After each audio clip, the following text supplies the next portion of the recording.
2022년 5월 현재 순자산 1,100억 달러 이상, 세계 6위의 부자이자 이 재산을 투자로 일궈낸 전세계 투자자들의 기관 워렌 버핏. 버핏은 좋은 주식을 사서 시장 변화에 상관없이 계속 홀딩하는 바이앤홀드 전략으로 유명한데요. 버핏은 본인이 선호하는 홀딩 기간을 forever라고 이야기한 바 있습니다. 내일 당장 주식시장이 문을 닫고 5년, 10년 후에 열리더라도 그동안 회사가 망하거나 회사의 상황이 크게 안 좋아질 리 없는, 아무 부담이 안 될 만큼 좋은 회사의 주식에만 투자해서 일시적인 뉴스나 시장의 출렁임에 상관없이 계속 보유하고 있는 전략입니다. 그런데 이 버핏도 젊은 시절에는 단타 투자를 했다는데요. 소위 담배꽁초 투자법입니다. 이 젊은 시절의 단타 투자가 버핏이 스스로 인정한 투자 인생의 최대 실수로 이어지게 됩니다. 물론 버핏의 단타 투자는 요새 사람들이 코인 투자를 하듯이 차트를 보면서 데이 트레이딩을 하는 것은 아니었습니다. 버핏이 콜롬비아 비즈니스 스쿨 시절 그의 스승이었던 벤저민 그레엄에게 배운 시거 버 스트래티지, 담배꽁초 투자법이라는 것으로 가치 투자의 단타 버전이라고 볼 수 있습니다. 가치 투자는 기본적으로 어떤 회사의 주당 내재 가치에 비해 시장에서 거래되고 있는 가격이 싼 회사를 찾아낸 다음에 그 회사의 주식을 사서 최소한 시장 가격이 내재 가치를 따라잡을 때까지 보유한다는 것이 기본입니다. 그런데 여기서 이 가치를 뭘로 정할지가 관건이죠. 해당 주식의 장부상 순자산 가치로 볼 수도 있고, 현재 매년 벌어들이는 이익의 일정 배수로 볼 수도 있고, 아니면 미래에 벌어들일 이익을 현재 가격으로 환산한 것을 가치로 볼 수도 있습니다. 각각 다른 가치 계산 방법에 따라 가치 투자의 성격과 어떤 회사를 골라야 할지가 결정되는 것입니다. 이 중 담배꽁초 투자법이 주목하는 것은 현재나 미래의 이익보다는 장부상 가치, 북 밸류와 현재 시장 가격, 마켓 밸류와의 차이입니다. 기본적으로 회사의 자산은 부채와 자본의 합으로 나타낼 수 있습니다. 자산은 회사가 가지고 있는 현금, 건물, 상품 등을 의미하는 것이고, 부채나 자본은 그 자산이 누구의 것인지를 보여주는 것이죠.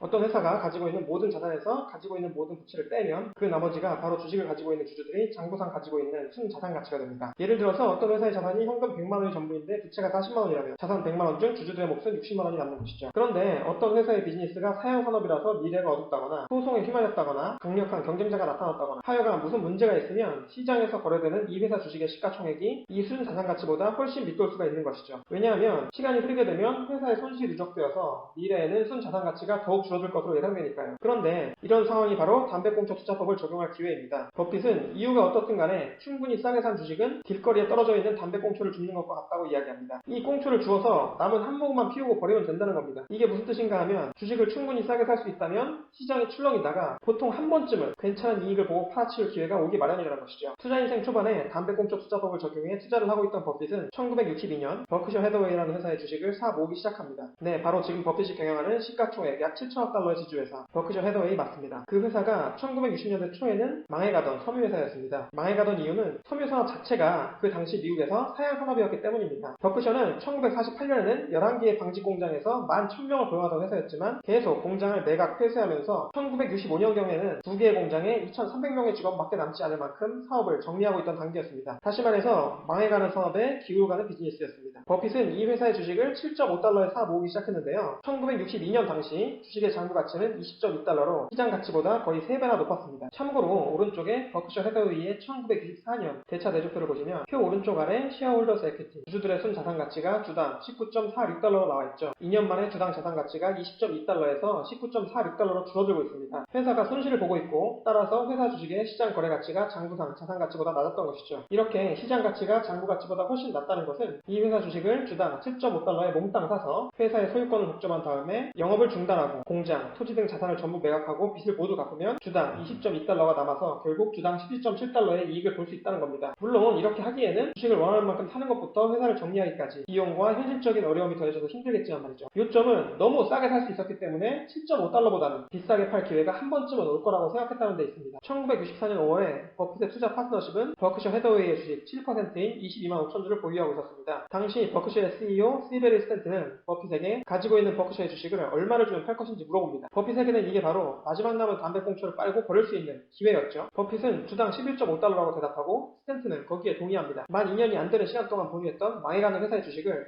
약 50%의 이익을 보고 팔 수 있었던 것이죠. 하지만 얼마 후 우편으로 도착한 공식 오퍼는 버핏이 가진 주식을 11.5달러가 아닌 11.375달러에 사겠다는 것이었습니다. 당시 34살에 자신만만했던 버핏은 격분합니다. 아니 11.5달러에 팔기로 합의를 다 해놓고 나를 주당 0.125달러만큼 사기를 치려고 해? 라는 것이죠. 화가 난 버핏은 스탠튼의 오퍼를 거절합니다. 그 오퍼를 받아들이면 비록 주당 0.125달러, 총 약 28,000달러만큼 뒤통수를 맞긴 하지만 2년도 안 되는 기간에 약 80만 달러, 50%의 수익을 실현하면서 잘 모르는 섬유 비즈니스에서 빠져나올 수 있다는 건 이미 고려 대상이 아니었죠. 이후 버핏은 공격적으로 버크셔 주식을 매입해서 모욕을 당한 지 약 1년 후인 1965년 4월에 버크셔의 지분 40%를 확보하고 이사회를 장악합니다. 마침내 스탠튼을 해고하면서 주당 0.125달러를 뒤통수 맞은 지난날의 서름을 복수하기에 이릅니다. 당시 적대적인 인수를 위해 공격적으로 주식을 매입하면서 주당 평균 매입가는 14.86달러로 상승해 있었습니다. 이 전까지는 기존 회사들의 주식에 투자하고 매매만 했던 버핏이 처음으로 1965년 당시 직원 2,300명의 큰 회사를 직접 경영하게 됩니다. 그리고 버핏은 버크셔의 섬유 사업을 살려보려고 하죠. 버크셔 인수 이후 2년간은 시장 상황이 반짝 좋아지면서 이익을 내지만 역시나 그 이후 상황은 점점 안 좋게 흘러갑니다. 하지만 버핏은 방직 공장들을 폐쇄하지 않고 돌립니다. 역사상 최고의 투자의 천재인 워런 버핏도 21세기 대한민국의 개미 투자자들처럼 물린 투자를 손절 못했던 것이죠. 심지어 1975년에는 또 다른 섬유회사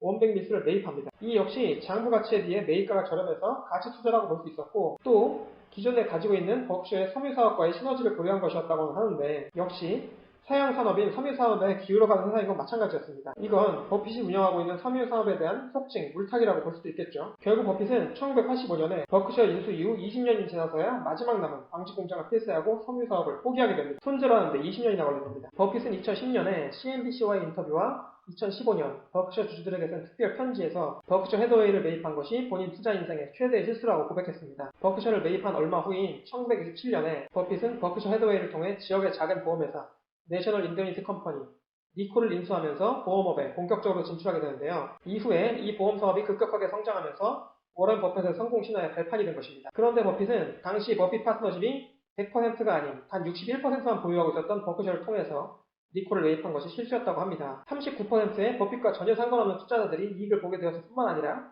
섬유사업에 자본이 낭비되었다는 거죠. 버핏은 만약 1960년대에 버크셔 해더웨이를 매입해서 이를 지주회사로 만들지 않고 니콜을 먼저 사서 니콜을 지주회사로 삼아서 이를 바탕으로 다른 회사의 주식을 사고 인수하면서 사업을 키웠으면 훨씬 더 빨리 성장해서 2010년 당시쯤에는 시가총액이 2배가 되었을 것이라고 이야기했습니다. 2010년 CNBC 인터뷰 당시에 버크셔의 시가총액이 2천억 달러였으니까 버크셔를 매입한 결정이 2천억 달러, 약 220조 원짜리 실수라는 거죠. 뭐 좀 주먹구구 시기긴 합니다만 2022년까지 똑같은 논리를 끌고 왔으면 버크셔 매입은 7천억 달러, 약 800조 원짜리 실수가 되겠네요. 그러면 버핏은 60년 전에 본인이 버크셔에 투자했던 원리인 담배꽁초 투자법에 대해서 지금은 어떻게 이야기할까요? 버핏은 본인이 담배꽁초 투자법으로 투자 초기에 1950년대에서 60년대에 많은 재미를 봤다고 인정을 합니다. 하지만 현재 본인의 투자법은 바이 앤 홀드 포레버로 담배꽁초를 줍는 것을 더 이상 추천하지 않는다고 하네요. 그 이유로는 우선 투자의 스케일이 커지면 담배꽁초 투자법은 할 수가 없다는 겁니다. 몇백에서 몇천만 달러 정도를 운영하던 60년 전에는 가능했지만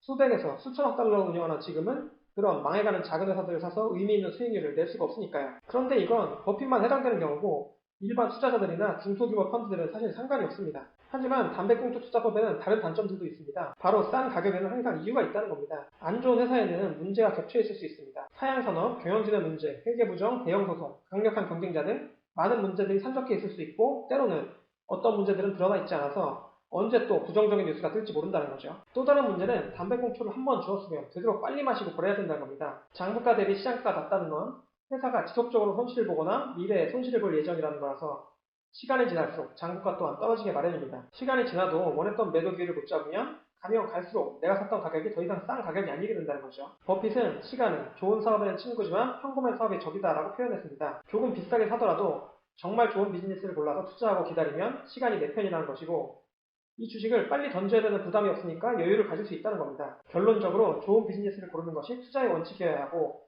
담배꽁초 투자법은 추천하지는 않는다는 겁니다.